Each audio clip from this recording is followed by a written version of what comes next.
প্রধানমন্ত্রী মোহাম্মদ মুস্তাফার কার্যালয় জানিয়েছে, প্রায় 1.5 মিলিয়ন পোলিওর টিকা গাজায় জাতিসংঘের শিশু সংস্থার গুদামে রাখা আছে। শিগগির তা একযোগে প্রয়োগে ক্যাম্পেইন শুরু করা হবে। সোশ্যাল মিডিয়ার একটি পোস্টে প্রধানমন্ত্রীর কার্যালয় এই তথ্য জানিয়েছে। তারা বলেছে, টিকাগুলো সঠিক প্রোটোকলের অধীনে সংরক্ষণ করা হচ্ছে।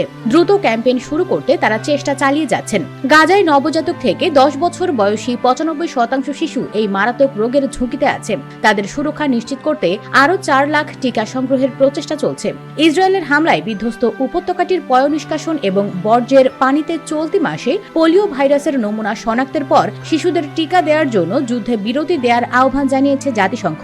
এছাড়া অন্যান্য আন্তর্জাতিক মানবাধিকার সংস্থাও একই দাবি জানিয়েছে, কিন্তু ইসরায়েল তাতে বিন্দুমাত্র পাত্তা দিচ্ছে না। এদিকে রেড ক্রিসেন্ট সহ কিছু সংস্থা গাজায় বিক্ষিপ্তভাবে পোলিও টিকা কার্যক্রম চালাচ্ছে। সেই কেন্দ্রগুলোতে টিকা নিতে বাসিন্দারা শিশুদের নিয়ে ভিড় করছেন, কিন্তু পর্যাপ্ত টিকা ইসরায়েলি অবরোধের মুখে গাজায় পৌঁছাতে না পারায় কার্যক্রম খুব একটা সফল হচ্ছে না।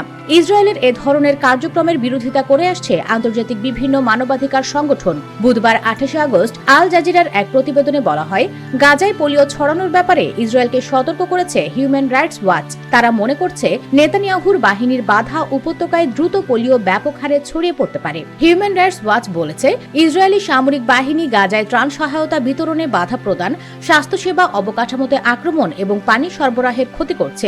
এগুলো সম্ভাব্য বিপর্যয়মূলক পোলিও প্রাদুর্ভাবের সহায়ক। US Bengal desk.